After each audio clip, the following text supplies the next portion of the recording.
Buenas noches, bienvenidos al Criminalista Nocturno.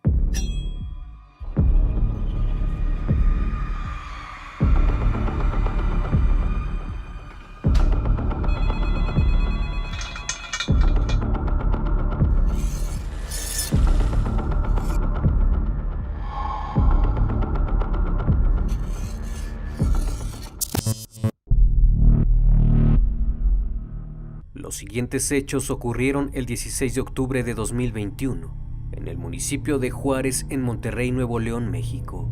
La noche del sábado, vecinos de la colonia Mirador de San Antonio reportaron a la policía gritos provenientes de una vivienda.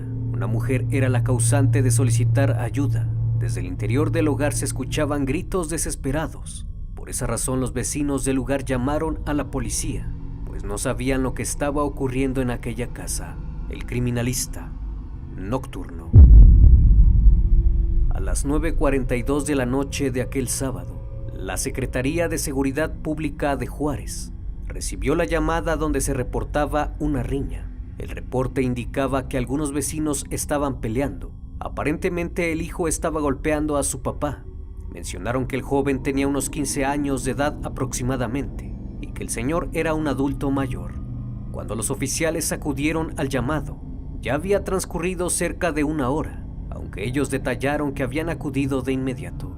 Durante el tiempo que estuvieron en el lugar, activaron la sirena y las luces estroboscópicas. Los oficiales llamaron a las puertas de varias casas, pero nadie respondió, hasta que una vecina indicó que la riña se había suscitado en la vivienda marcada con el número 202B de la calle Benoni. Policías municipales acudieron al domicilio y al tocar la puerta, fueron recibidos por un joven quien les dijo a los oficiales que todo estaba tranquilo y que ahí no ocurría nada. Aquellos elementos no indagaron más y no ejercieron ninguna acción en el inmueble. Los agentes se retiraron y a las 10:22 de la noche se comunicaron con el C4 para cerrar la llamada de auxilio. Durante el transcurso de la noche, no hubo algún incidente y todo pareció volver a la calma. Lo único extraño fue que el chico encendió su bocina y subió todo el volumen. Para algunos vecinos esto era muy extraño y comenzaron a sospechar lo peor.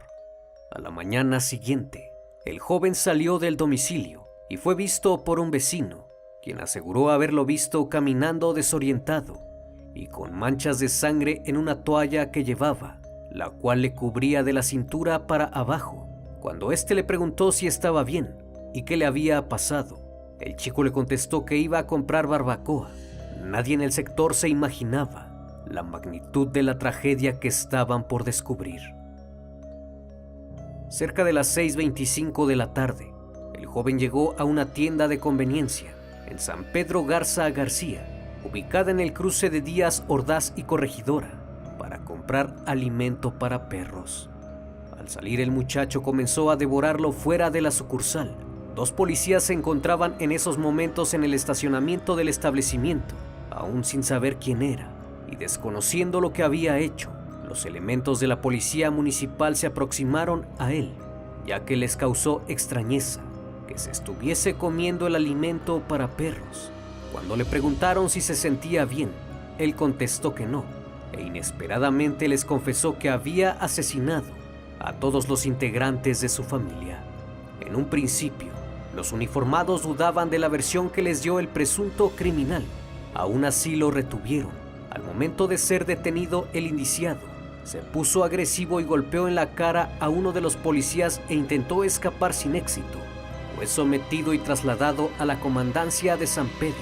Mientras tanto, los oficiales dieron parte a la Agencia Estatal de Investigaciones, quienes arribaron hasta el domicilio que aquel joven les indicó como el lugar del crimen, ubicado en la calle Benoni 202B, en el sector 14 del fraccionamiento Mirador San Antonio, en el municipio de Juárez. Cuando las autoridades se trasladaron al sitio referido, confirmaron la tragedia, pues fueron testigos del horror que envolvía a la casa. El sujeto fue identificado como Brandon, de 23 años, quien presuntamente había asesinado a su madre, a su padrastro, a su esposa y a sus propias hijas. Trascendió que el asesinato se perpetuó la noche del sábado, ya que vecinos informaron a las autoridades que el día anterior habían escuchado una riña al interior del domicilio y que incluso elementos de la policía habían acudido, pero no hicieron nada, por lo que el sujeto habría pasado la noche con los cuerpos sin vida, aunque otra persona del sector informó que lo vieron aquel día domingo a eso de las 8 de la mañana, jugando en el parque con sus 2 hijas. Pero de acuerdo a las primeras indagatorias, el joven asesinó con un arma blanca a toda su familia, a quienes luego de privarles de la vida, intentó ocultar.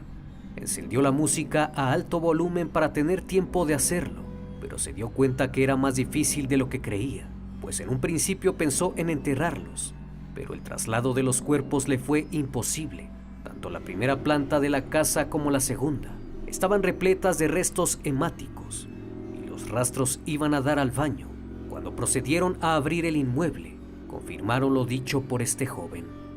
En el baño de la primera planta se encontraban los cuerpos de Carolina Escalón Ramos, de 25 años, esposa del sujeto, junto con sus 2 hijas, Corina de 6 meses y Desiree de 4 años. Todas ellas presentaban heridas por arma blanca. En el baño de la segunda planta fueron hallados los cuerpos de Mónica Campos Camacho, de 50 años, madre del sujeto, y Guardenio Vicencio Cruz, de 45, su padrastro. El joven quedó a disposición de las autoridades y se inició la carpeta de investigación. Brandon había pasado los últimos 3 meses internado en un centro de rehabilitación debido a su adicción a las drogas. En ese tiempo, Carolina, su esposa, vivió con sus 2 hijas en la casa de sus padres, en la colonia Santa Mónica. El sábado en la mañana, la madre y el padrastro de Brandon fueron a buscar a su nuera y a sus nietas para llevarlas a comer, dado que el joven saldría de rehabilitación. A pesar de los problemas de violencia dentro de la relación, que empeoraban por su adicción a las drogas, la familia de Carolina aprobó que regresara junto a sus 2 hijas a la casa de su suegra Mónica para convivir de nuevo con Brandon, pues hacía tiempo que las niñas no veían a su padre. Al salir del centro de desintoxicación regresó a casa, engañando a sus seres queridos con la promesa de que iba a cambiar. Incluso llevó a sus hijas a pasear al parque y todo parecía marchar bien. Nadie notó nada extraño. Al poco tiempo regresaron a la casa y el chico salió por un momento hasta que se encontró con un conocido con quien volvió a probar el cristal. Horas más tarde regresó completamente drogado. Ese sábado, al regresar a casa, su padrastro y su madre comenzaron a reprenderlo, pero lejos de mostrar su arrepentimiento, se llenó de ira.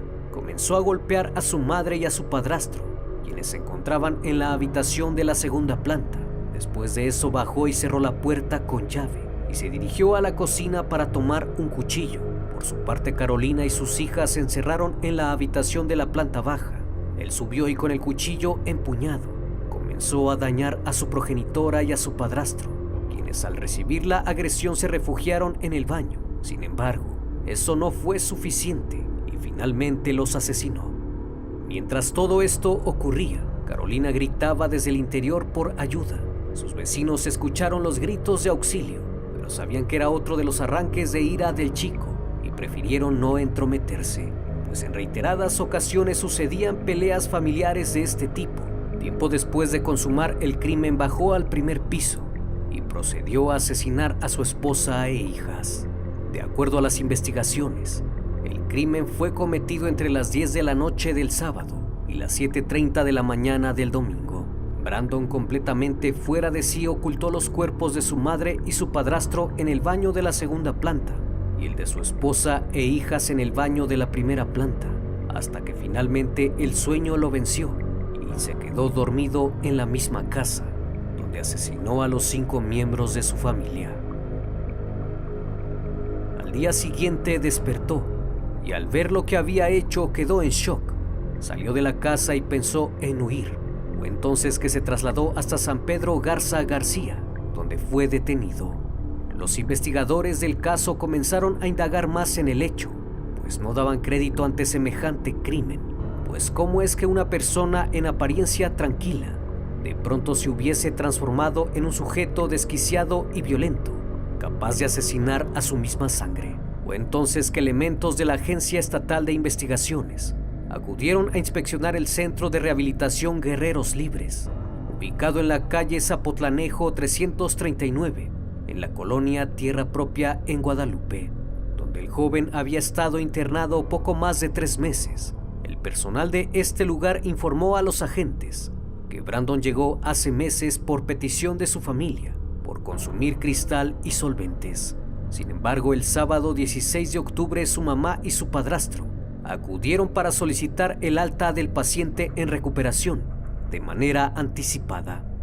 Los oficiales querían saber si había alguna señal previa a los asesinatos que indicara planeación. El lugar donde Brandon estaba recluido cuenta con 45 cámaras de seguridad y según el personal que labora con adictos en tratamiento, el chico nunca mostró ningún comportamiento agresivo. Muy por el contrario, era bastante tranquilo y al parecer todo iba mejorando. Aunque informaron que no terminó el tratamiento completo, debido a que su progenitora abogó por el joven, indicando que él le prometió que dejaría las drogas. Las autoridades solicitaron los videos de las cámaras de seguridad de los últimos días que permaneció el presunto asesino, aunque no lograron encontrar nada fuera de lo normal. Se piensa que el joven actuó por el resentimiento a ciertos integrantes de su familia, por haberlo internado en contra de su voluntad en un centro de rehabilitación. Todo esto motivado también por el consumo de sustancias ilícitas que desencadenaron en un ataque de ira. Y ese sería el factor detonante para que Brandon cometiera la masacre. Brandon y Carolina se conocieron a mediados de 2016, al coincidir como empleados de un call center en el Parque Industrial La Silla. Para ese entonces ella tenía 19 años. Ambos se fueron frecuentando cada vez más. Él parecía buen sujeto y no pasó mucho tiempo en que le pidiera que fuera su novia. El romance entre ellos surgió y en un principio tenían muy buena relación, tanto así que a los pocos meses decidieron vivir en unión libre. Con el pasar del tiempo nació su primera hija y la conducta del joven empezó a cambiar. Pasaba de trabajo en trabajo y no lograba tener una estabilidad laboral, además de que se comenzaba a portar agresivo. Según personas cercanas a la pareja, constantemente maltrataba a Carolina, al grado de que también llegó a golpearla. La pareja comenzó a vivir en la colonia Las Lomas, un barrio popular de Juárez, Nuevo León, y según testimonios de vecinos y familiares a medios locales, se registraron incidentes de violencia familiar. Los pleitos, las separaciones temporales y las reconciliaciones eran constantes en la vida de los jóvenes. Brandon, sin trabajo fijo y con el sueño de ser rapero, no contribuía con los gastos del hogar. Cuando Carolina le reclamaba por ello, él la agredía de forma física y verbal. Aún así, tuvieron a su segunda hija y pronto el joven comenzó a tener problemas con las adicciones. En el año 2020, las peleas con su madre y su esposa eran las constantes de la vida del chico. Ante la conducta agresiva de su pareja, Carolina le pidió a una de sus amigas que elevara una oración por él, debido a que sospechaba que se le metía el diablo. Lo que ella no sabía era que la adicción de Brandon a las sustancias enervantes, en especial el cristal y fentanilo, se había agravado. Esa era la razón de que el comportamiento del chico fuera cada vez más agresivo. Cuando el joven fue anexado, Carolina y sus hijas se fueron a vivir a la casa de sus padres. Todos tenían la esperanza de que al fin el chico se alejara de las drogas y que esta vez rehicieran su vida en pareja, alejados de la violencia. Pero pronto todo se convertiría en una pesadilla que quedaría en los archivos criminales más terribles de la historia. Por otra parte, a principios del año 2007, Gaudenio Cruz, el padrastro de Brandon, quien trabajaba como guardia de seguridad, se alejó de su casa en la colonia Colinas de San Juan.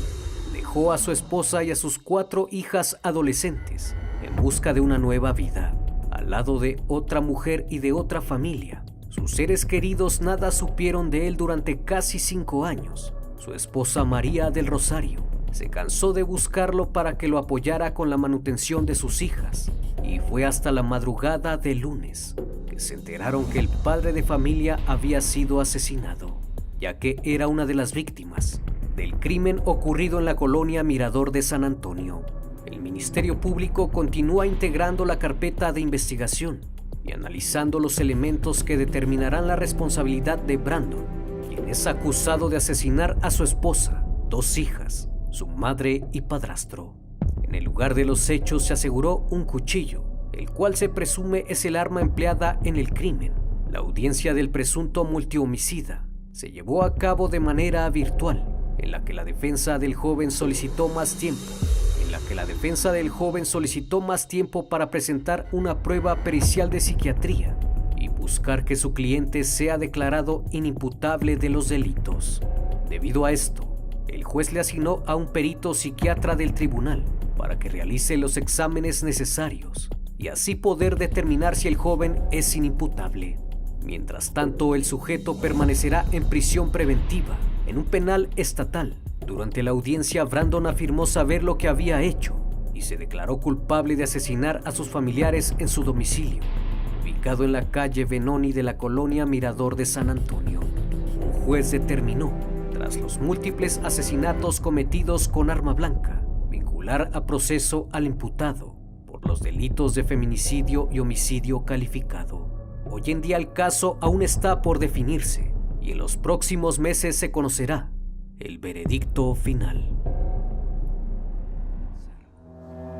En cualquier parte del mundo, el transporte colectivo ha sido de gran necesidad para diferentes usuarios que necesitan llegar a su destino. Sin embargo, en los últimos años se ha reportado un incremento de inseguridad. Las personas ya no saben si están más seguras en las calles que a bordo de un vehículo de transporte. Aunque en algunos casos el panorama es sumamente diferente, pues en muchas situaciones los que se sienten inseguros son los conductores. En el año 2010 fue detenida una mujer de apariencia tranquila, quien presuntamente era responsable de privar de la vida a 5 taxistas que fueron depositados en un pozo de agua potable a más de 250 metros de profundidad en las faldas del Cerro del Fraile, en García, Nuevo León, México. Aquella mujer era identificada como Cristina Soledad Sánchez Esquivel, la autora intelectual de dichos acontecimientos. Cristina Sánchez nació en el año de 1979 en Monterrey, Nuevo León, México, en una familia llena de carencias y falta de comodidades, donde el vestido y el calzado eran un lujo, por lo cual durante su niñez sufrió múltiples abusos en reiteradas ocasiones, quedando así embarazada a la edad de 16 años, donde daría a luz a su primera hija, María Guadalupe. Con el paso de los años, procreó otros 5 hijos más, 3 mujeres, además de María, y 2 varones, a quienes amaba y cuidaba, siendo una madre atenta y amorosa, quien mucho tiempo se dedicó a trabajar en las obras de construcción como plomera. Las personas que la conocían la describen como una persona confiable, trabajadora, amorosa con sus hijos y celosa con su esposo, aunque en su doble vida tenía una amante. Pero pronto se daría a conocer quién era en realidad Cristina Sánchez. Era el 5 de junio de 2010. Una mujer levantaba su mano para solicitar el servicio de un taxi. Eran poco más de las 4 de la tarde. Se encontraba sobre la acera de la carretera Periférico Luis Echeverría Álvarez, a las afueras de la central de autobuses en Saltillo, Coahuila, México. Pese a que varios taxistas sonaron su claxon, vio a uno que encajaba en el perfil. Hombre mayor de 60 años, de complexión delgada, de nombre Héctor Manuel Nerio. Aquel vehículo se detuvo para brindar el servicio.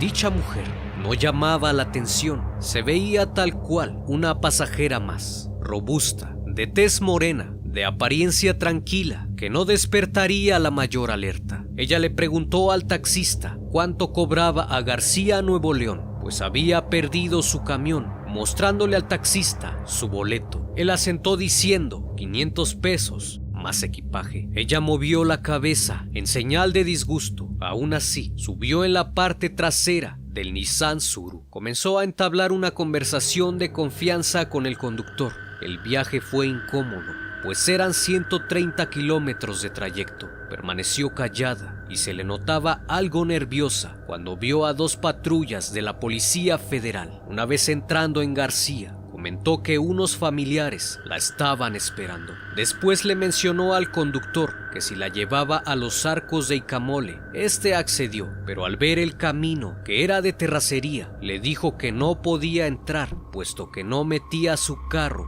a esos caminos. Ella, disgustada, le hizo saber que tenía que ir por el dinero, que sus familiares ya la estaban esperando, que solo subiera hasta la loma para poder pagarle. Disgustado, el conductor llegó hasta la loma y le dijo: aquí la espero. Pero Cristina se posicionó del lado izquierdo del conductor. Con la mano derecha lanzó un navajazo y con la izquierda sujetó al taxista por el cuello, girando su rostro. Este intentó reaccionar. El cinturón de seguridad lo amarró y se quedó inmóvil. Ella le gritó con palabras agresivas: hasta aquí llegaste, tanto que venías fastidiando, que te va a cargar. Se encontraba bastante molesta y se le notaba mucha agresividad. Parecía ser otra persona. Se veía fuera de sí. Le pidió al conductor que se bajara despacio para no manchar de sangre el carro. Él comentó que solo le iba a poner el freno de mano y cuando lo tomó, se percató que tenía una herida en 3 dedos. Abrió la puerta y salieron. Ella le dijo: vas a caminar hasta la loma y nada que agarras piedras o corres. Conforme fueron avanzando, se podían ver a lo lejos algunos hombres platicando. Se soltó como pudo y corrió como nunca antes. En su camino tomó un leño para defenderse. Finalmente llegó a un rancho y vio que eran 2 pequeños, por lo que se sintió reconfortado. Posteriormente salió el dueño del lugar y al ver a aquel hombre herido, lo llevó de inmediato con un amigo. Ahí le dieron un trapo, pues estaba sangrando mucho. Se negó a que lo curaran y pidió de inmediato llamaran a la policía, la cual tardó cerca de 10 minutos en llegar al lugar. Ahí les mencionó que había sido asaltado por una mujer, quien se llevó su auto y que probablemente se encontraban sus identificaciones en la terracería, a pocos metros de ahí. La declaración de aquel hombre parecía poco creíble, pues era muy raro encontrar reportes sobre alguna mujer que se dedicara al robo. La búsqueda del vehículo y del atacante fue puesta en marcha. No tardaron mucho, pues lograron ver el vehículo, que era conducido por una mujer. La detuvieron y fue consignada de inmediato para rendir su declaración, así como a la víctima. La policía se encontraba sorprendida, pues la mujer no parecía exactamente una asesina. Su semblante era tranquilo, no mostraba agresividad, en momentos se le veía inquieta y pensativa. Así que comenzó a hablar, y jamás se imaginaron que algunos casos sin esclarecer eran producto de esta mujer, pues anteriormente casos similares fueron reportados, aunque jamás se encontraron a las víctimas. Mencionó en un principio que lo hacía porque sentía odio y repudio hacia los hombres, puesto que de muy chica había sufrido abuso y fue abandonada desde pequeña. Era una forma de desquitarse de lo que le habían hecho. Después confesó que junto con sus cómplices había cometido los robos y los asesinatos. Aarón Herrera Pérez, alias el Azteca, de 27 años de edad, y el Rolly, quien era menor de edad. Entonces detalló su modus operandi, el cual consistía en abordar a un taxista de complexión delgada y que no representara mayor amenaza. Luego los llevaba por el camino de terracería, donde les despojaba del vehículo y se deshacía de los cuerpos en un pozo del sistema de agua potable. Luego los policías le mostraron fotografías de hombres con reportes de desaparecidos y la mujer señaló la foto de Abel Mendoza Hernández, de 68 años, taxista de oficio, a quien afirmó haberlo arrojado al pozo de agua. Aquella confesión empezó a tornarse cada vez más explícita. La mujer relató que uno de los taxistas fue asaltado y como se resistió, fue golpeado por ella y sus 2 cómplices. Aún después de la golpiza, el hombre respiraba. Entonces lo subieron al vehículo y condujeron hasta donde estaba el pozo. Una vez ahí lo arrojaron. El hombre seguía con vida, por lo que comenzó a gritar pidiendo ayuda. Agregó que en un acto desesperado por deshacerse de él, tomaron unas rocas y se las aventaron en la cabeza hasta que dejó de gritar. Posteriormente señaló que casi todas sus víctimas eran de avanzada edad, solo que uno había sido más joven. Se trataba de Omar Pérez Velázquez, de 31 años, quien era residente de Saltillo, en la colonia Privadas de la Torre. De igual forma, afirmó que a este lo habían golpeado y arrojado al pozo. El joven se encontraba con reporte de desaparecido desde el 28 de mayo de ese año. Al día siguiente, el nombre de Cristina Soledad Sánchez sonaba por todo el estado y los periódicos daban a conocer a la matataxistas. El 7 de junio, elementos de protección civil y algunos familiares de las víctimas acudieron al lugar donde señaló la mujer arrojaba a las víctimas. Introdujeron una cámara al pozo, pero no encontraron ningún cuerpo. Posteriormente, al jalar la soga con la que habían metido la cámara, lograron extraer cuero cabelludo junto con grasa y tejido corporal. Ese mismo día acudieron las autoridades, quienes al percatarse de que el pozo era muy estrecho, contrataron a personas expertas en extracción de pozos. Ante la mirada atónita de los familiares, quienes expectantes anhelaban encontrar a su familiar, lograron recuperar la fotografía de una niña que resultó ser la nieta del taxista Abdiel Mendoza Hernández, que se encontraba desaparecido desde hace 2 meses, y la identificación de la víctima.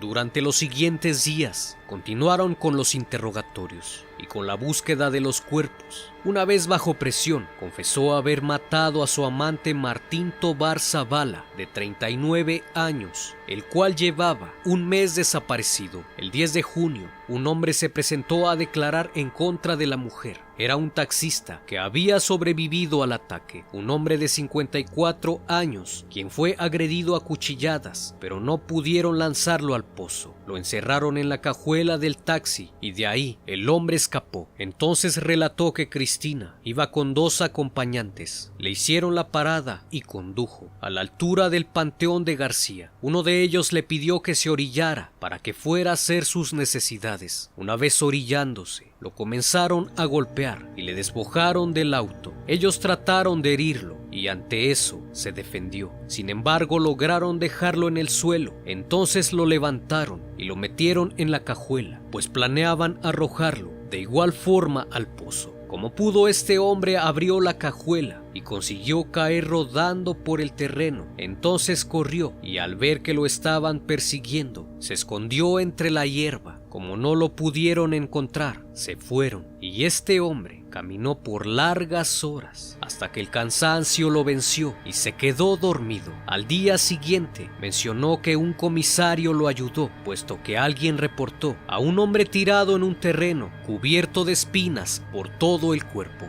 Su familia, preocupada, lo llamó al celular y una mujer contestó el teléfono diciendo que era su amante y que él no quería saber de ellos, que no lo molestaran más. Pero no quedaron conformes con la llamada y acudieron a las autoridades a denunciar el hecho. Al siguiente día, ya se había montado un operativo para la búsqueda de los cómplices de Cristina. Uno de ellos, Aarón Herrera Pérez, alias El Azteca, fue detenido cuando se encontraba trabajando en una maderería en la capital del estado de Coahuila. Cuando lo detuvieron, se declaró inocente, mencionando no haber matado a nadie, además de no haber colaborado en nada y que su conciencia estaba tranquila. El 14 de junio, tras realizar los trabajos de búsqueda en la fosa, ubicada en las faldas del Cerro del Fraile, en la comunidad conocida como La Venadita, donde Cristina arrojaba a sus víctimas, a eso de las 6 de la tarde, lograron extraer uno de los cuerpos que se encontraba a casi 272 metros de profundidad. Luego de remover las piedras que se encontraban al interior, fue liberado el cuerpo de una persona masculina, la cual vestía un pantalón de mezclilla y una camisa, sin que las autoridades pudieran identificarlo. En ese momento ya se encontraba en avanzado estado de putrefacción de al menos 3 semanas de tiempo. Inmediatamente los peritos lo colocaron en una camilla y lo cubrieron para posteriormente ser llevado al CEMEFO. Las labores concluyeron satisfactoriamente ese día. Debido al estado avanzado de putrefacción, no se pudo realizar la identificación. En este caso, habría que hacer el análisis mediante pruebas óseas. Al día siguiente nuevamente continuaron con las labores de extracción, habiendo tenido éxito en ello, pues fue recuperado otro cuerpo sin identificar debido a su estado de descomposición. Para ese entonces, las autoridades sabían que Cristina decía la verdad. Luego de las investigaciones realizadas, se pudo confirmar que dicha mujer contaba con cómplices para realizar sus fechorías y que nada tenía que ver su apariencia tranquila, pues era una mujer despiadada, quien fue descrita por los psicólogos como una persona con actitud antisocial, insensible al dolor ajeno, tendencia al sadismo, frialdad afectiva y falta de arrepentimiento, además de que tiene un patrón de vida despreciable a causa de vejaciones, desamor, frustración y abandono personal. Una mujer solitaria, producto de años de humillaciones por parte de los hombres. Cuando le preguntaron si lamentaba lo que había hecho, ella afirmó que no, que se lamentaba de no haber matado a su última víctima y que sin dudarlo lo volvería a hacer. Una vez realizadas las pruebas de laboratorio, se pudo confirmar la identidad de los cuerpos. Uno se trataba de Abdiel Mendoza Hernández, de 68 años de edad, y el otro, Omar Pérez, de 31 años. Quien se encontraba en avanzado estado de putrefacción. Su aspecto era terrible y su piel se encontraba completamente oscura debido al tiempo, además de que en días posteriores se pudo extraer otro cuerpo del pozo.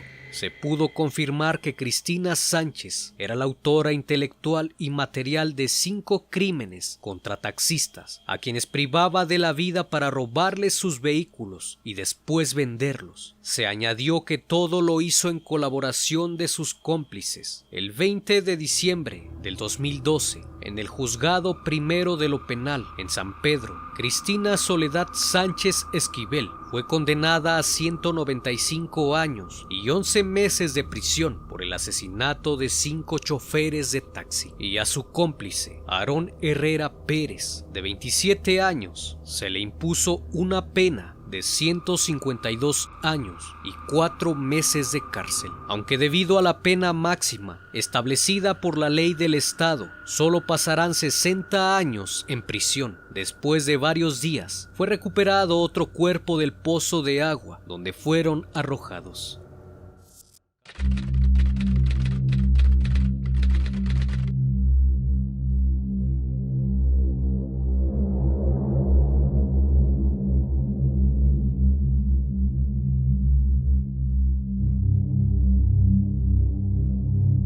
Martes 11 de febrero de 2020, Fátima Cecilia Aldriguet Antón, de 7 años de edad, asistía a clases por la tarde en el colegio Enrique Rebsamen, en la colonia Santiago Tulyehualco, en la alcaldía Xochimilco de la Ciudad de México. Ese día la menor asistió como todos los días a la escuela. Horas más tarde, a eso de las 6:30 de la tarde, su madre María Magdalena Antón iría a recogerla hasta la puerta principal de la escuela, como lo hacía regularmente. Sin embargo, tuvo un inconveniente y se retrasó. Cuando la madre de la niña acudió a recogerla, se percató que ya no estaba. Al preguntar a las personas cercanas al lugar, mencionan no haberla visto, hasta que una persona le comenta que había visto a la niña en compañía de un hombre. Entonces María Antón se comunicó con su esposo José Luis Rivera, de 73 años, para saber si él había ido a recoger a la niña, ya que no la encontraba por ningún lado. Él responde que no, y tras horas de búsqueda,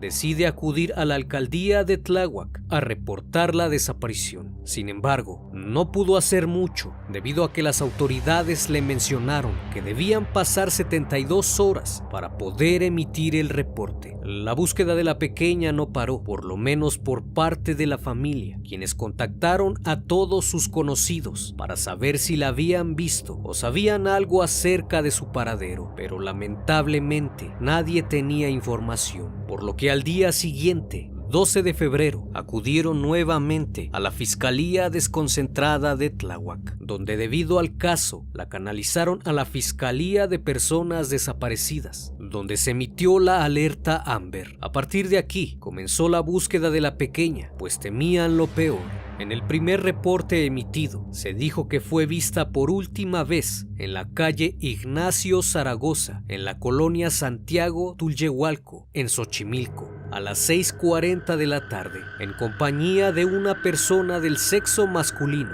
Dentro del reporte se mencionan las señas particulares: uniforme escolar, pants azul oscuro con franjas blancas y amarillas y tenis en color guinda. La observación del reporte es que se recibe la denuncia el día 12 de febrero del 2020. Posteriormente, al difundirse el video, fue cambiado el reporte, pues no se trataba de un hombre, sino más bien de una mujer. La noticia se difundió de inmediato y se solicitaba el apoyo para dar con el paradero de la niña. Al día siguiente, ya por la tarde, la madre de Fátima acude a las instalaciones del C5. Se revisan las cámaras de seguridad en compañía de la Policía de Investigación, en donde un video de vigilancia mostró que a eso de las 6:31 de la tarde de ese día se observa a la niña caminando de la mano de una mujer con un suéter rosa con blanco, falda negra y calzado en color blanco, en la calle Belisario Domínguez. En todo momento, la niña se ve tranquila, se ve en confianza con la mujer, no se nota algo fuera de lo normal, incluso voltea en reiteradas ocasiones de manera tranquila.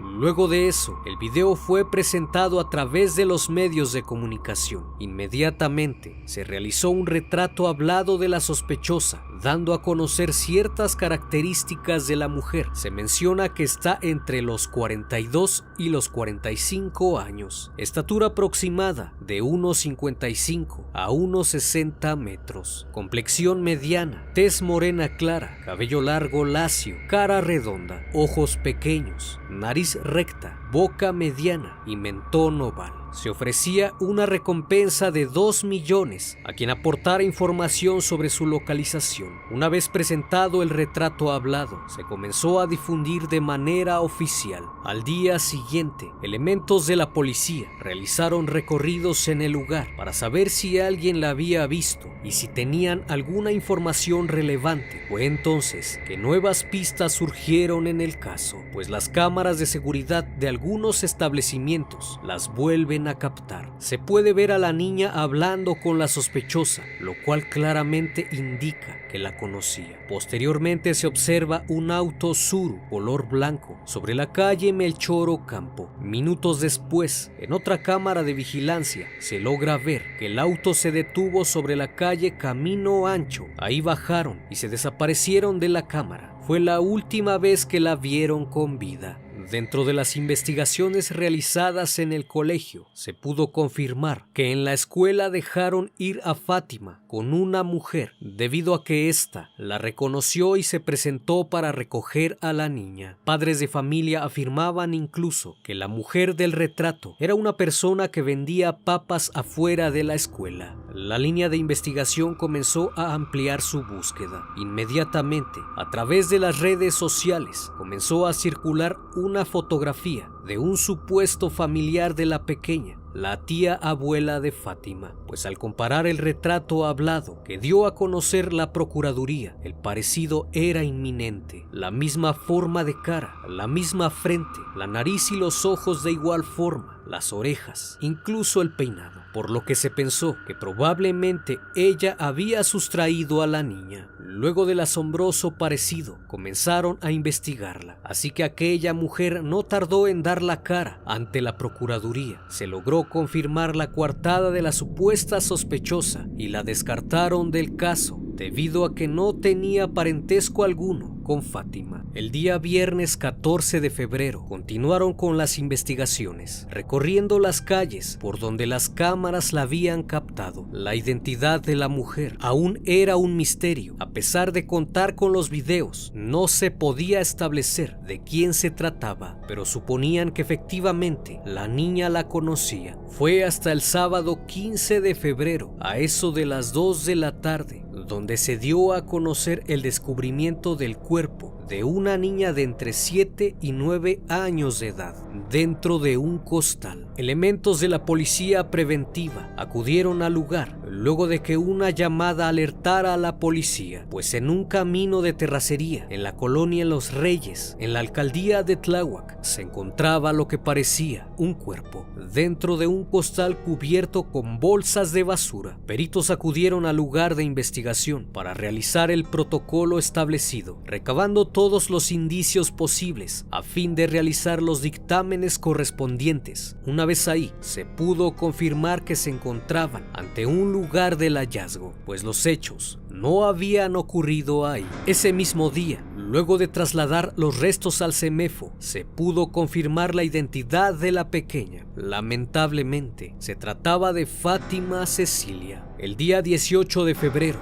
ya por la noche, las autoridades localizaron el domicilio donde se vio a Fátima por última vez, ubicado en la calle San Felipe de Jesús, número 17, en la colonia San Felipe, en la alcaldía de Xochimilco, donde se encontraban para realizar el cateo, luego de que el juez encontró procedente el mismo. Al ingresar a uno de los cuartos de este inmueble, se encontraron las prendas de vestir de la menor, así como la ropa que portaba la mujer al momento que fue vista con Fátima, y algo que puso en alerta a la policía fue el hallazgo de unos cinchos de plástico con manchas de sangre. Una vez recabando la declaración de los testigos del inmueble, pudieron establecer la identidad de la mujer. Se trataba de Gladys Giovanna Cruz, que vivía con su esposo Mario Alberto Reyes, quienes abandonaron dicho inmueble el día 16 de febrero. Una vez que le mostraron a la mamá de Fátima la foto de la supuesta mujer que sustrajo a su hija, ella mencionó reconocerla, agregando que dicha mujer había vivido con ellos en su domicilio, pues hace unos años le había rentado un cuarto. Entre incredulidad y sorpresa, dijo que Gladys no sería capaz de hacerle daño a su hija. En todo caso, si es que la pareja hubiera sido la responsable, el autor intelectual sería Mario, su esposo, quien se dedicaba a trabajar de mototaxista. Quienes lo conocían sabían que era un sujeto reservado, sin amigos, además de conflictivo, y que constantemente violentaba a su esposa e hijos, pues consumía drogas y alcohol. A Gladys la describen como una persona sumisa, quien vivía en constante miedo de ser agredida por su esposo. Por lo tanto, hacía todo lo que le pedía. Mencionan que siempre llevaba esos zapatos blancos y su característico suéter de colores. Por eso fue fácil de identificarla por los vecinos. Una vez que se logró identificar a los presuntos responsables, la Fiscalía General de Justicia de la Ciudad de México dio a conocer la fotografía de los sospechosos, presentados como Gladys Giovanna N. y Mario Alberto N. Pero había un inconveniente, pues esta mujer no se parecía en nada al retrato hablado que habían difundido con anterioridad, por lo que hubo mucho cuestionamiento si en verdad era la probable sospechosa. Por otro lado, la pareja y sus 3 hijos acudieron a la casa de una de sus tías, quien residía en la localidad La Palma, municipio de Isidro Fabela, en el Estado de México. Al llegar le mencionaron a su familiar que necesitaban un lugar para rentar. Sin embargo, como no contaban con el suficiente dinero, su tía le ofreció un cuarto que tenía disponible para que se quedara unos días. Acudieron a comprar alimentos y se quedaron en el cuarto. De momento su familiar no sospechó nada, pues no había visto aún la foto de los presuntos asesinos. Fue hasta el día miércoles miércoles 19 de febrero que la tía de Mario, al estar observando la televisión, vio en las noticias la foto de Gladys. Pensó en un momento que se parecía a la joven esposa de su sobrino. Ello lo confirmaría después al seguir observando la televisión, pues posteriormente la foto de su sobrino Mario estaba en pantalla. Al ver tal atrocidad, Irma, la tía de Mario, bajó para encarar a los asesinos. Una vez ahí, les menciona que los había visto en el televisor, cuestionándolos si ellos habían sido los agresores de la niña, a lo que Mario asentó diciendo que había sido su esposa. Inmediatamente la mujer comenzó a llorar y afirmó que efectivamente había sido ella. Luego de eso comenzó a relatar el crimen. Menciona que al ver que los estaban buscando, Mario le dijo que tenían que desaparecerla. Entonces tomó 2 cinturones y se los dio a Gladys. Su esposo tomó a la niña de las manos y ella colocó los cinturones alrededor de su cuello. Finalmente, vieron que la niña aún se movía y Mario terminó el acto. Una vez que terminó de hablar, la inquilina les dijo que se tenían que entregar, pero Mario, ante su cobardía, únicamente repetía que ella había sido, por lo que se le ocurrió un plan que finalmente dio resultados. Le dijo a su sobrino que ella le iba a ayudar, pero que tenía que entregar a su esposa. Mario salió del lugar e inmediatamente la mujer se hincó y le pidió ayuda. Le dijo que su esposo la agredía constantemente y que él le había pedido cometer el crimen. Luego de eso le dio a conocer el verdadero fin del rapto de la niña. Mencionó que las últimas semanas Mario le había pedido un regalo, pues quería tener una niña de novia para toda la vida, amenazándola que si no le llevaba a una pequeña, lo haría con sus propias hijas. Entre agresiones la sacó de la casa y fue entonces que se le vino a la mente Fátima, por lo que luego de eso acudió al colegio y se llevó a la menor a base de engaños. Una vez en el domicilio de la pareja, él abusó de ella. La niña lloraba mucho, por lo que no podían esconderla mucho tiempo, y luego de enterarse que los estaban buscando, decidieron acabar con su vida.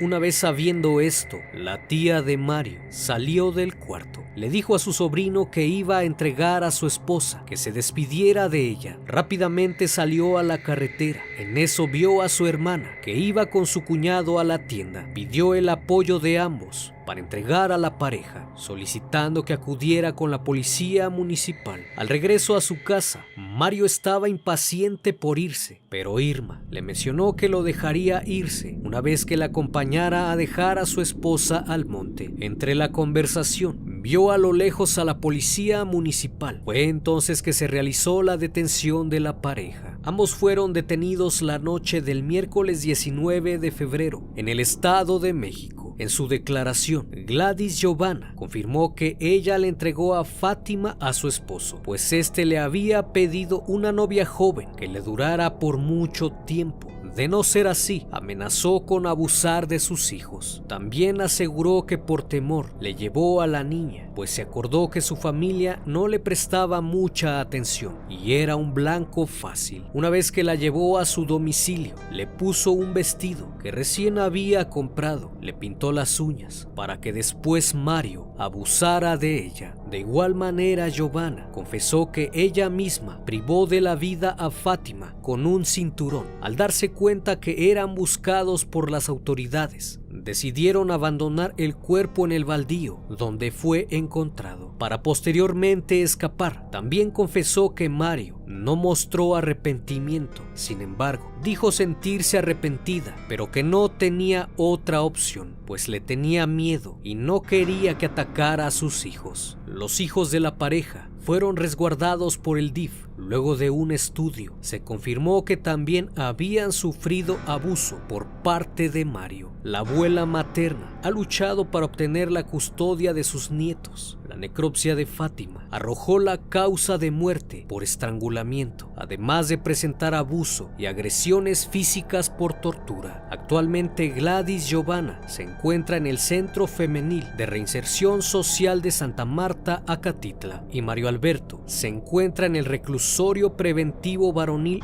Oriente en espera de su sentencia, que podría ser de más de 100 años. Fátima nació el 8 de enero de 2013. Era la más pequeña de su familia. La describen como una niña curiosa y risueña, a quien le gustaba ayudar. Por esa razón, quería ser doctora, ya que así podría ayudar a los niños en situación de calle, curarlos y darles dinero para comer y vestir. Esos eran los sueños que le arrebataron a esta pequeña. Un caso lamentable debido a la inseguridad en el país, donde algunos humanos dejan a un lado el sentimiento y la empatía para dar rienda a sus fantasías y desórdenes mentales.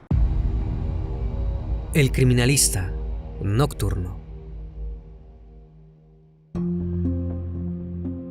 Era la 1 de la madrugada del 28 de marzo de 2024, cuando la Fiscalía de Guerrero acudió a la carretera federal Acamixtla-Zacapalco de Taxco, en Guerrero, siguiendo las indicaciones de un acusado. Allí encontraron una bolsa de plástico negra y lo que vieron al abrirla les quitó la respiración. Dentro estaba nada más ni nada menos que el cuerpo sin vida de Camila Gómez, una pequeña que acababa de cumplir 8 años. Había salido durante la tarde del día anterior de su casa, esperando tener un día de juegos y alegría, pero algo terrible sucedió. Buenas noches, bienvenidos al criminalista nocturno.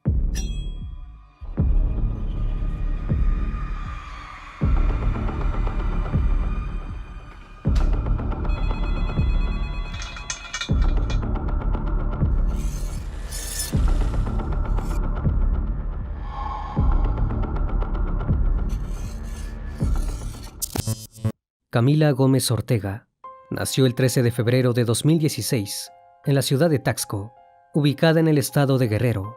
En el año 2024, vivía en una casa del barrio La Florida, frente al Mercadito La Plata, junto a su madre Margarita Ortega Díaz y sus 2 hermanas.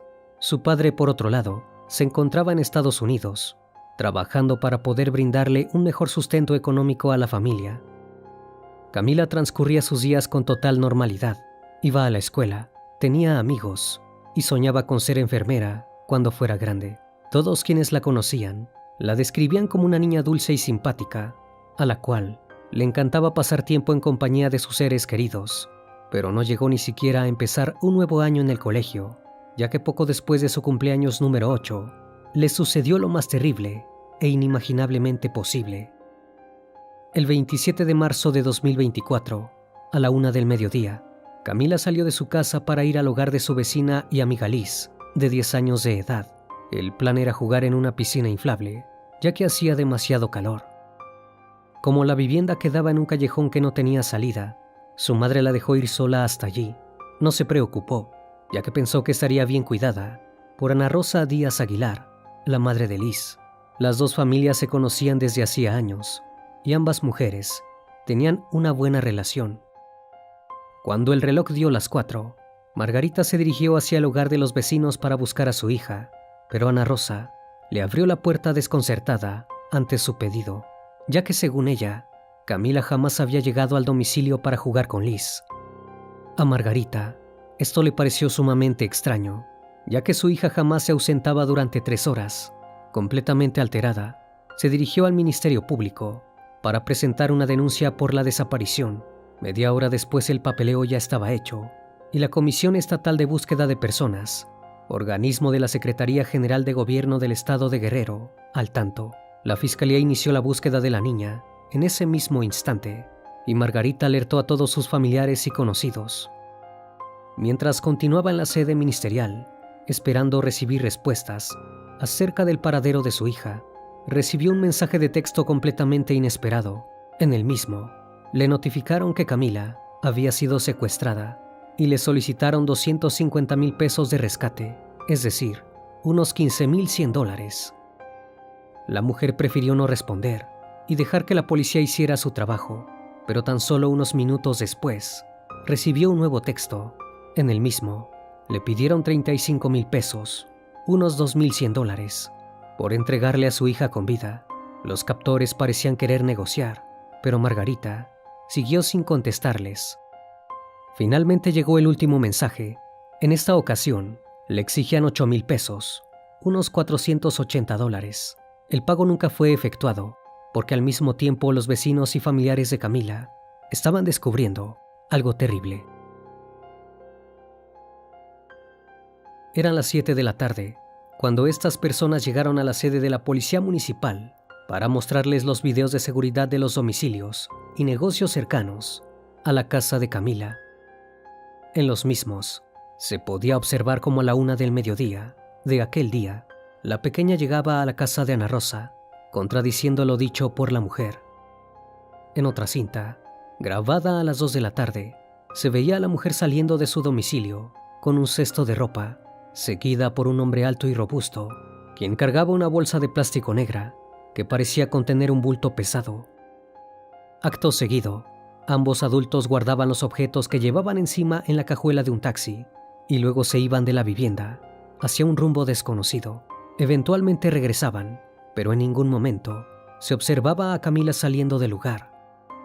Tanto los familiares como los vecinos de Camila indicaron a la policía que estas cintas demostraban que tanto Ana Rosa como este sujeto desconocido estaban implicados en la desaparición de la pequeña.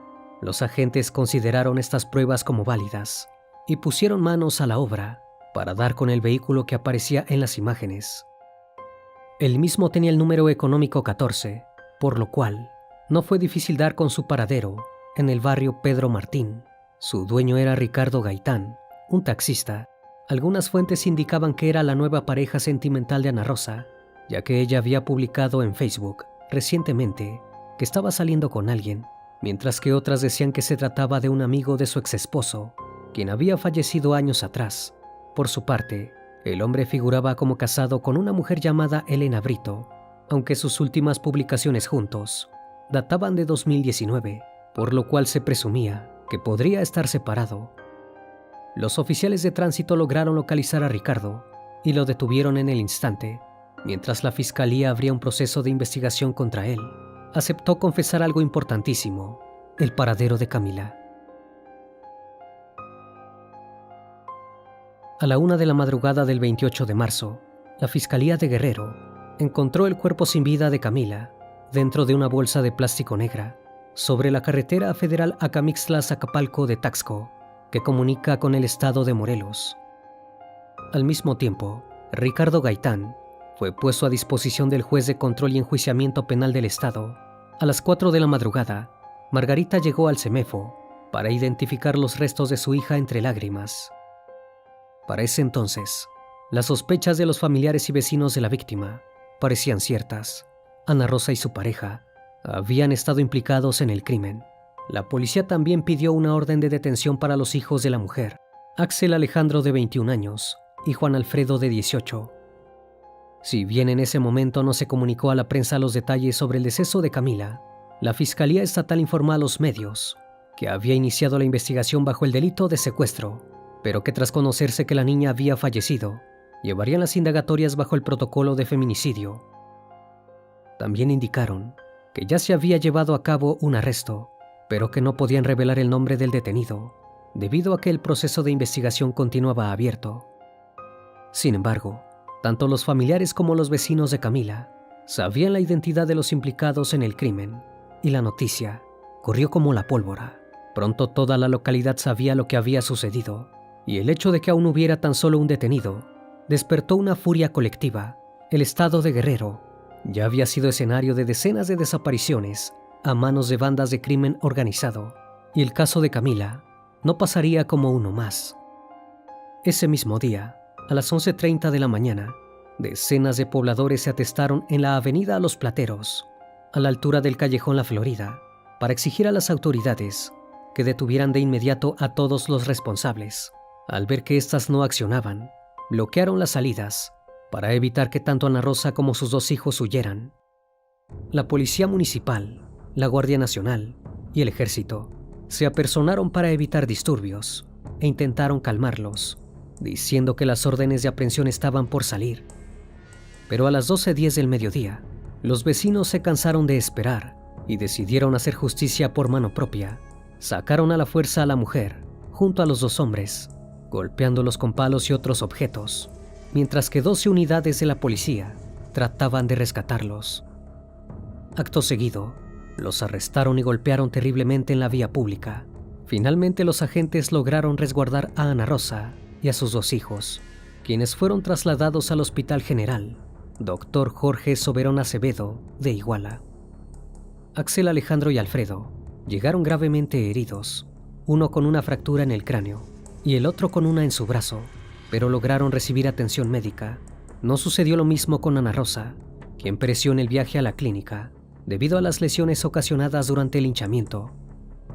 Ese mismo día, la Fiscalía General de Justicia del Estado de Guerrero inició una carpeta de investigación por el delito de homicidio calificado contra ella y por las lesiones en contra de los 2 jóvenes.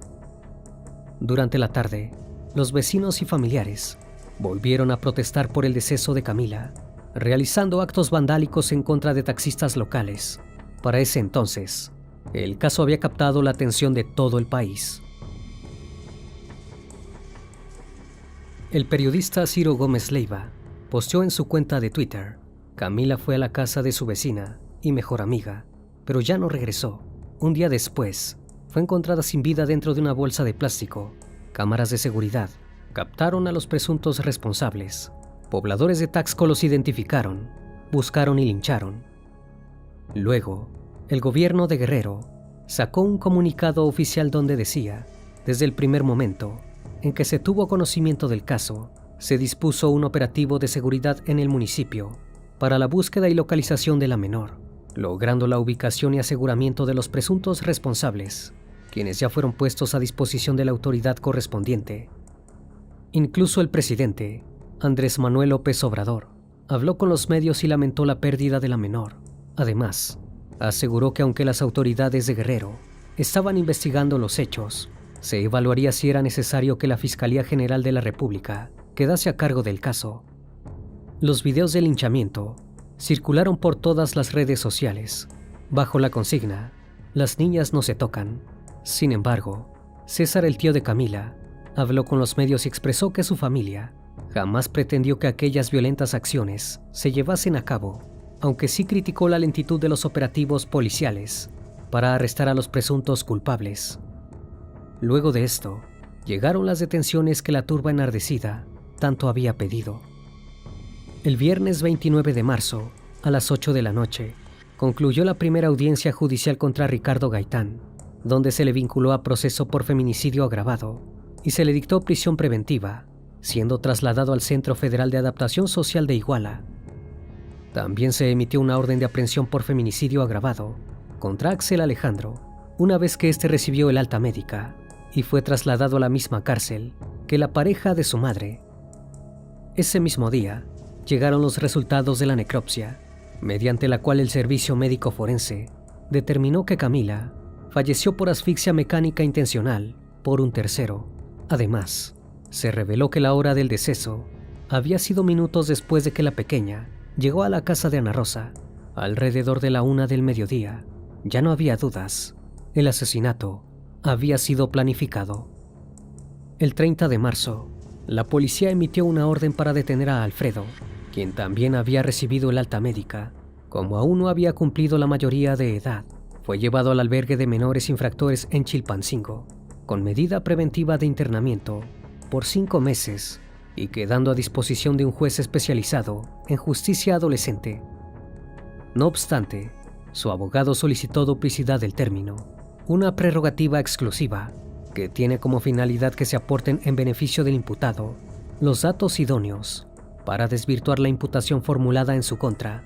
La audiencia para tratar este asunto quedó programada para el 5 de abril. Ni siquiera estas capturas pudieron callar la voz de todo un pueblo que exigía la justicia lo antes posible. Ese mismo día, se llevó a cabo el funeral de Camila, al cual asistieron familiares, amigos y gran parte de la población de Taxco. El ataúd fue seguido por un centenar de personas que llevaban globos blancos y lloraban desconsoladas.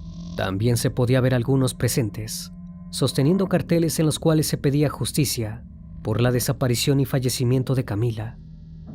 Margarita, visiblemente afectada, se acercó al féretro de su hija y con la voz entrecortada, pronunció unas palabras que estremecieron a todos los presentes. Te voy a soltar, mamita. Ya no vas a ser mía. Quiero que estés tranquila y que me ayudes a mí a encontrar la tranquilidad. Por favor, ayúdame a que no me vuelva loca. Ayúdame a ser fuerte, mami, y nunca me dejes.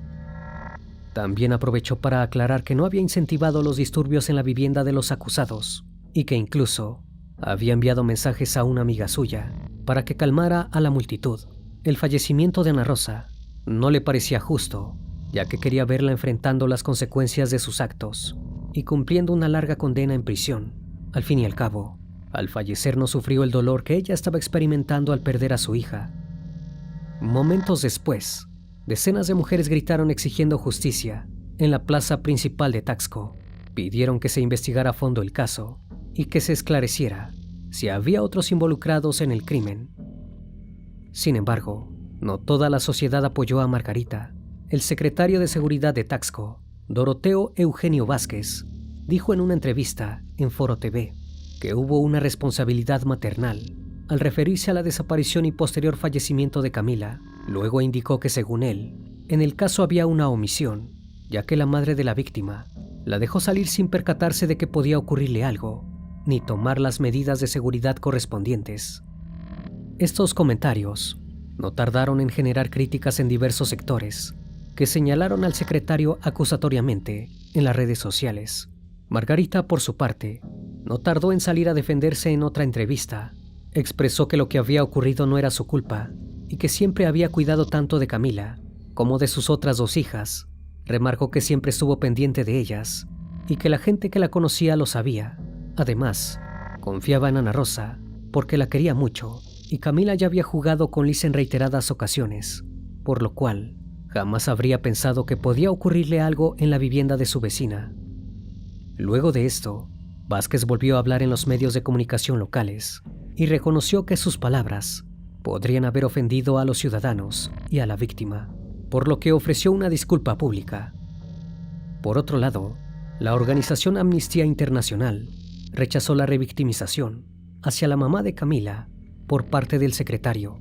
Mediante un comunicado, Edith Olivares Ferreto, directora ejecutiva, expresó que los dichos eran absolutamente inaceptables y que desviaban la atención del caso, en vez de asumir las responsabilidades de garantizar a las mujeres y a las niñas una vida libre de violencia, así como actuar con debida diligencia durante una denuncia de desaparición. A pesar de las críticas en torno a la actuación de la Fiscalía General del Estado de Guerrero, el subsecretario de Seguridad aseguró que dicho ente actuó en tiempo y forma al momento en que se hizo la denuncia y que mantuvieron informada a la madre de la víctima durante todo el proceso. Con respecto a las órdenes de aprehensión de los hijos de Ana Rosa, dijo que se solicitaron a tiempo, pero por las agresiones que sufrieron, tuvieron que llevarlas a cabo recién cuando se recuperaron.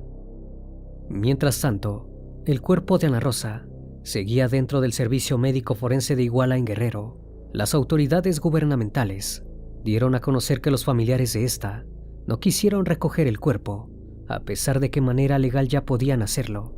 Esto se debía a que creían que implicaba algún tipo de riesgo regresarla a Taxco, ya que otra multitud podría arremeter contra el féretro o contra ellos mismos. El 3 de abril, el medio digital N+, difundió un video donde se revelaba la identidad de al menos 5 personas que participaron activamente en el linchamiento contra Ana Rosa y sus hijos. En el metraje, se podía observar primero a 2 hombres, uno de una playera azul y gorra verde, y otro que traía consigo un palo, no llevaba playera y lucía con un pañuelo azul en la cabeza. Ellos fueron los primeros en ser captados golpeando con violencia y continuamente a los implicados.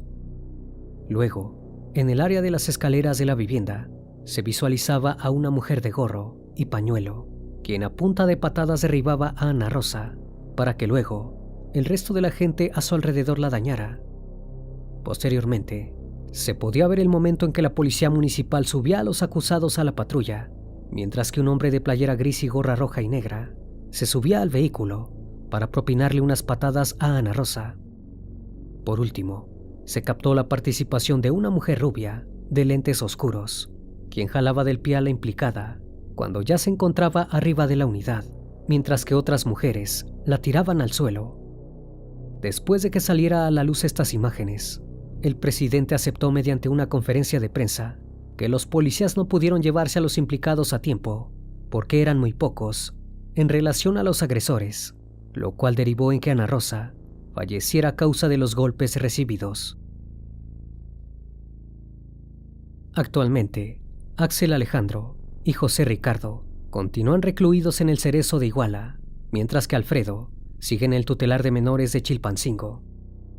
Si bien el móvil del crimen aún no ha sido confirmado, se especula que este podría haber sido el intento de chantaje, ya que la familia implicada en el crimen sabía que el padre de Camila podría haber costeado el rescate con los dólares que ganaba en su trabajo en Estados Unidos.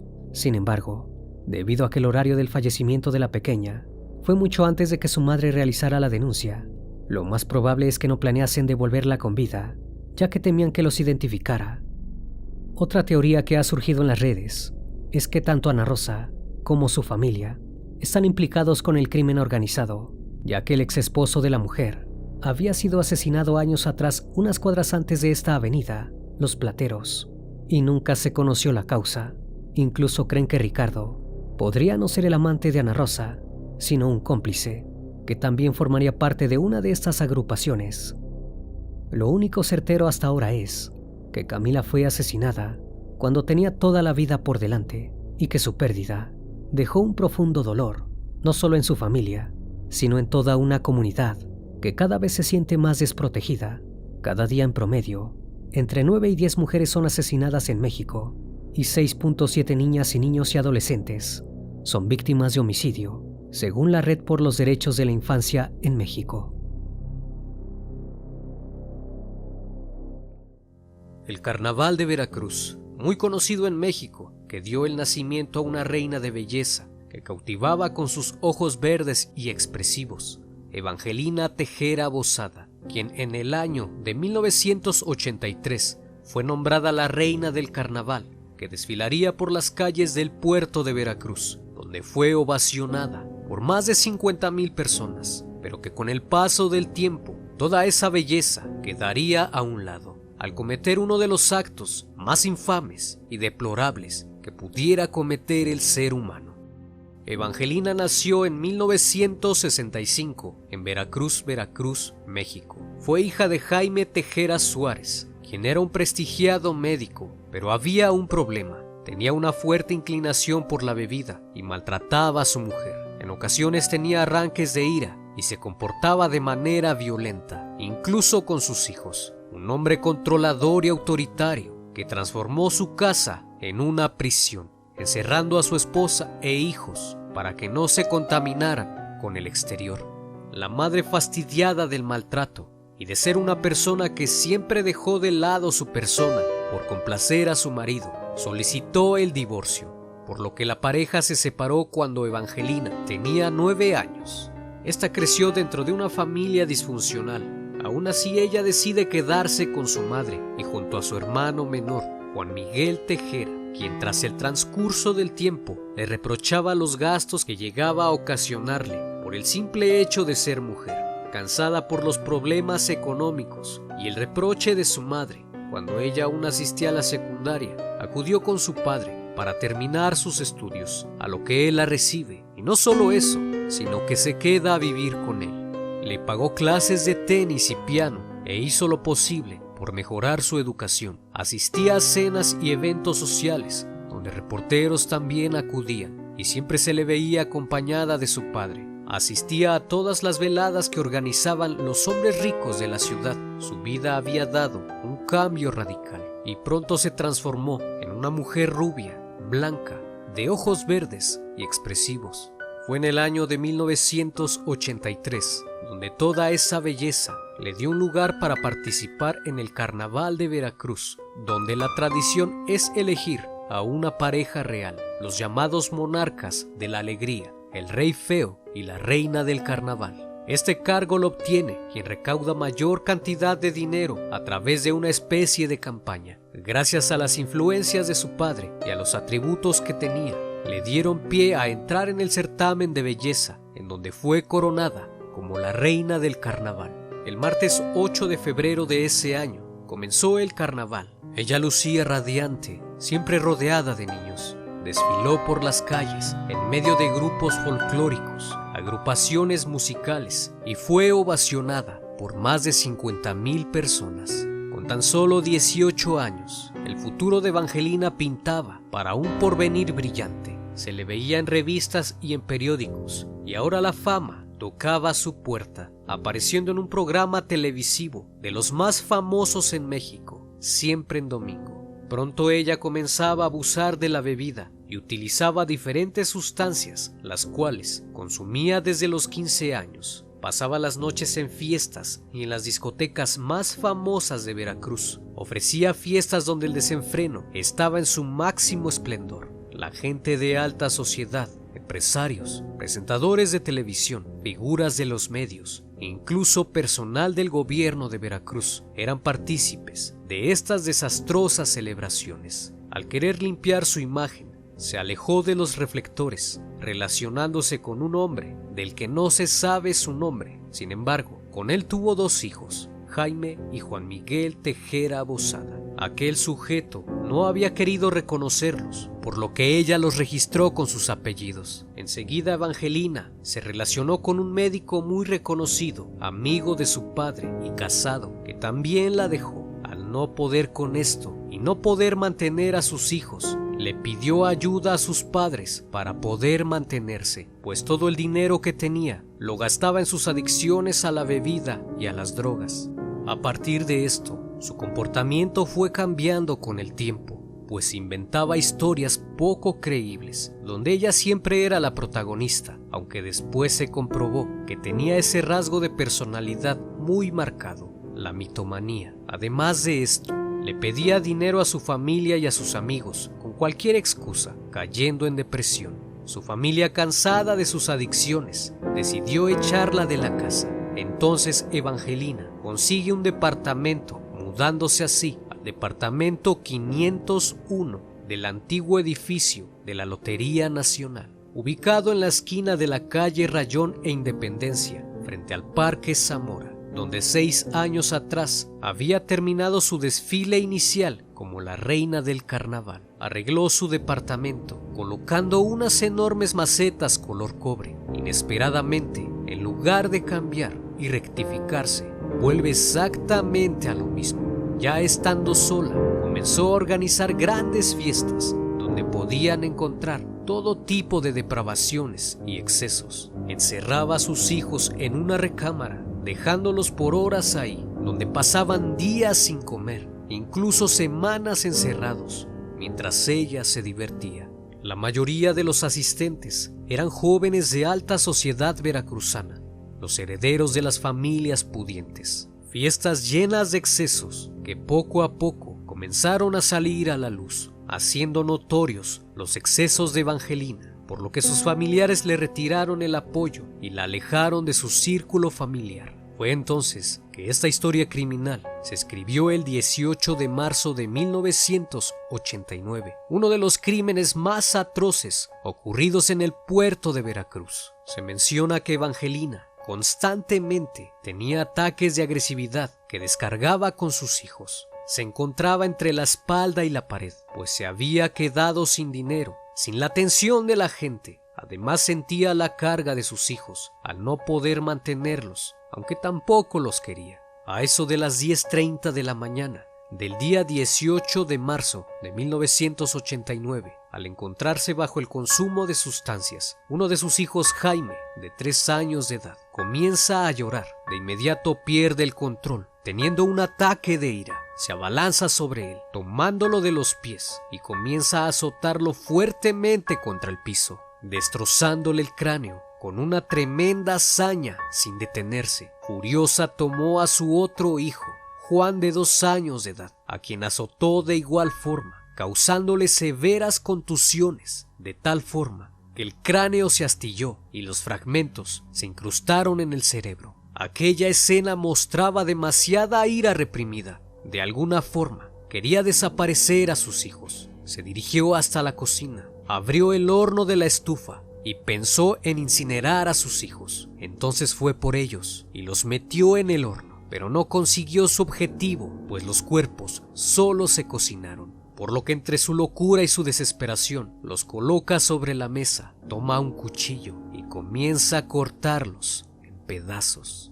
Sin remordimiento y con una profunda frialdad, dejó el tronco de los niños completamente limpio. Después pensó rápidamente qué haría, por lo que procedió a enterrar los pedazos en las grandes macetas con las que había decorado su casa. Los depositó allí y después volvió a rellenar con tierra las macetas para posteriormente colocar las plantas sin dejar rastro. Entonces se dirigió a la terraza de su departamento y ahí los colocó a vista de todos. La gente podía contemplarlos desde la calle. Se podría pensar que se arrepentiría de dichos actos, pero la realidad es que ella se sintió aliviada, pues continuó con su vida normal. La ropa y los juguetes de sus hijos se quedaron ahí. Nunca guardó nada y nadie sospechó del hecho, pues sabían que constantemente Evangelina encerraba a sus hijos para poder divertirse, y a las personas que le llegaban a preguntar les decía que se habían ido con su padre. Incluso en una ocasión una amiga de ella la visitó y le mostró las plantas que crecían sobre las macetas, a lo que ella le preguntó cómo hacía para que crecieran así. Ella entre risas mencionó que era debido a que las abonaba muy bien.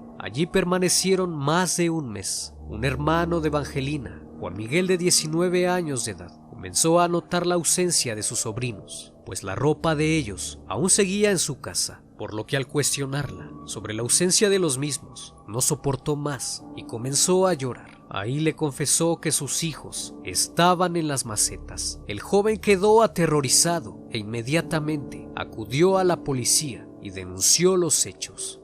Los agentes, al escucharlo, se dirigieron hasta el departamento y revisaron la casa. Removieron la tierra de las macetas y encontraron los cuerpos en un estado de putrefacción avanzada, carne calcinada y huesos, todo dividido en partes, incluso la cabeza, aunque ella afirmaba que los había enterrado porque habían muerto de desnutrición y que ella solo se limitó a sepultarlos. Fue detenida y trasladada a la agencia del Ministerio Público. Ahí, en un intento de librarse, se justificó diciendo que padecía trastornos psiquiátricos y que se encontraba en tratamiento desde hace un año, a lo que de inmediato su hermano mencionó que no le creyeran, pues era una persona mitómana. Sin embargo, no se pudo librar de esto. Tras su detención, mostró un severo daño de abstinencia. Le hicieron toda clase de pruebas de laboratorio para averiguar si era adicta y a qué sustancia. También se nombró a un coadyuvante,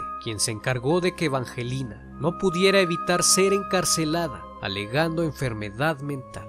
Se pudo determinar con las pruebas periciales que los niños no habían muerto por desnutrición, sino por causas violentas. También se resaltó la salud mental de Evangelina, mencionando que no debían encarcelarla, pues se trataba de una enferma mental. Presionada por la fiscal, se derrumbó y confesó el crimen, por lo que rápidamente se convirtió en noticia. Pasó de ser la reina de belleza, a quien todos adoraban, a ser una persona despiadada y sin escrúpulos, que solo le importaba satisfacer sus deseos. En un largo juicio y controversial, se determinó que debido a la condición de Evangelina, se le internara en un hospital psiquiátrico, pero tomando en cuenta algunos otros aspectos, no fue así y terminó en el penal Ignacio Allende, donde fue encerrada. Fue sentenciada a 20 años de prisión, la máxima pena en ese momento. Al principio la mantuvieron sedada y bajo vigilancia para evitar que se suicidara. Posterior a eso, la dejaron en contacto con los demás reos. El miércoles 12 de abril de ese año, los cuerpos fueron reclamados por sus familiares. Se celebró una misa en la iglesia Santa Rita de Casia, a la que asistieron 500 personas. Durante su estancia en el penal, vivió un completo martirio, pésimas condiciones sanitarias, mala comida, trato déspota de parte del personal, agresiones de los otros presos, mal servicio médico. Pero tiempo después se adaptó al lugar, dando clases de aeróbics a los presos, y fue nombrada reina del carnaval de los presos. Y se menciona que nunca mostró tristeza o remordimiento por sus hijos. En la cárcel siguió con sus adicciones y además se convirtió en la mujer de varios criminales. Fue trasladada a Amatlán y unos años después fue trasladada a la prisión de Pancho Viejo, en Perote, Veracruz, donde conoció a un personaje vinculado con un cártel, con quien se casó estando ahí. En mayo de 2006, su pareja en la cárcel se acercó a un funcionario de la prisión para solicitar la preliberación de Evangelina, a lo que increíblemente accede, aunque no abandonó a su esposo y siguió viviendo dentro de la cárcel, ya en calidad de mujer libre. Pero tiempo después, su pareja fue asesinado dentro de una celda de castigo, donde se encontraba por haber organizado un motín en Coatzacoalcos, por lo que abandonó el penal. Luego de eso no se sabe qué pasó con la ex reina de belleza, aunque sí fue objeto de múltiples notas e incluso parte de algunos libros. En la actualidad no se sabe qué fue de ella ni de su paradero. Un caso que quedará en la memoria de muchas personas que fueron deslumbradas con su belleza y a la vez horrorizada de sus actos. No olvides suscribirte al canal. Los mejores casos e historias están aquí. Esto fue El Criminalista Nocturno. Nos vemos pronto.